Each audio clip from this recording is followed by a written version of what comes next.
అధికార పక్షం ప్రతిపక్షం ఉండేది ఓన్లీ వైఎస్ఆర్ కాంగ్రెస్ పార్టీని. 11 సీట్లు వచ్చినాయంటున్నారు. 40% ఓట్లు వచ్చినాయనేది ఏమన్నా మర్చిపోతున్నారా? 40% ఓట్లు వచ్చినాయి. 4 ఎంపీలు ఉన్నారు, 11 మంది ఎమ్మెల్యేలు ఉన్నారు. నిజంగా ఈ ప్రభుత్వానికి దమ్ము ఉంటే, ధైర్యం ఉంటే, ఈ ప్రభుత్వానికి ప్రజల గొంతు వినే ఉద్దేశం ఉంటే, నిజంగా నిజాయితీతో ప్రజల గొంతు వినే ఉద్దేశం ఉంటే వైఎస్ఆర్ కాంగ్రెస్ పార్టీకి ప్రతిపక్ష హోదా ఇవ్వాలా. లేకపోతే జగన్మోహన్ రెడ్డి గారికి 175 మంది ఎమ్మెల్యేలు ఒక ఎమ్మెల్యే మాదిరి నువ్వు కన్నా మైక్ ఇస్తే ఆయన చెప్పాలనుకున్నవి 2 నిమిషాలు నువ్వు మైక్ కట్ చేస్తే ఏం చెప్పగలడు? అదే ప్రతిపక్ష హోదా ఉంటే ప్రతిపక్ష నాయకుడిగా కనీసం ముఖ్యమంత్రి గారు గంట మాట్లాడితే ప్రతిపక్ష నాయకుడికి 40 నిమిషాలు టైం కేటాయిస్తారు. ఆయన ప్రజలకు సంబంధించిన సమస్యలు ప్రజల గొంతుగా అసెంబ్లీలో వినిపించే అవకాశం ఉంటుంది.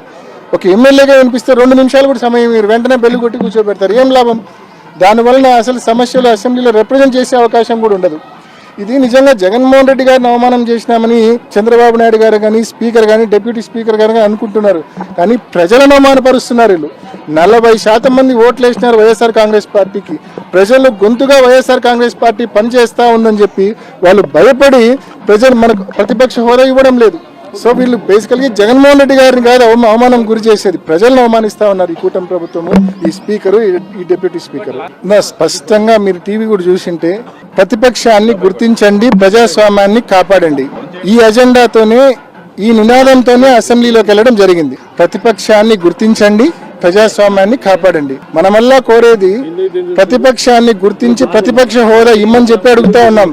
ఇస్తే అసెంబ్లీకి జగన్మోహన్ రెడ్డి గారు ప్రతిపక్ష నాయకుడిగా పోతే వీళ్ళకి ఏ రకంగా సినిమా కనిపిస్తుందో అందరికీ తెలుసు. వీళ్ళకి ఏ రకంగా, ఎందుకంటే ఒక్క హామీ అమలు చేయలే. ఆయన మొదలు పెడితే ఇంకా వీళ్ళు సమాధానం చెప్పాల్సి వస్తుంది. వీళ్ళ దగ్గర సమాధానం ఉంటే కదా, అసలు ఆన్సర్ ఉంటే కదా వీళ్ళ దగ్గర. కేవలం అవి తప్పించుకోవడం కోసం ప్రతిపక్ష హోదా ఇవ్వకుండా ఈ మాదిరి బిహేవ్ చేస్తూ ఉన్నారు. అంతేకాకుండా నిజంగా ఉప ఎన్నిక అంతగా ముచ్చటపడితే ఇంత భయంకరమైన కూటమి గాలిలో కూడా 65,000 ఓట్ల తేడాతో ఆయన రవి అనే వ్యక్తి ఓడిపోయినాడు. ఇంత భయంకరమైన కూటమి గాలిలో ఈ 9 నెలల్లో ఇలా పరిపాలన చూసినాక ఈరోజు నిజంగా అంత ముచ్చట ఉంటే, అంత నిజంగా అంత కోరుకునేట్టుకుంటే పులివెందుల కావచ్చు, లేకుంటే కుప్పం కావచ్చు, మంగళగిరి కావచ్చు, పిఠాపురం కావచ్చు, 4 చేద్దాం. పట్టండి, 4 చేద్దాం, చూసుకుందాం, 4 చేద్దాము. 4 ఈ 9 నెలల ఈ ప్రభుత్వ పాలనకు రెఫరెండంగా, సూపర్ 6 అమలుకు రెఫరెండంగా ఎన్నికలని చెప్పి ప్రకటిద్దాం 4 నియోజకవర్గాల్లో. చూస్తాం మరి ప్రజలు ఏం. ఊరికే కాకమ్మ కబుర్లు, దద్దమ్మ మాటలు నిజంగా మాట్లాడకూడదు. చేతనైతే గన పథకాలు అమలు చేయాలా, చేతనైతే ప్రతిపక్ష హోదా ఇచ్చి ప్రజల గొంతు వినాలా.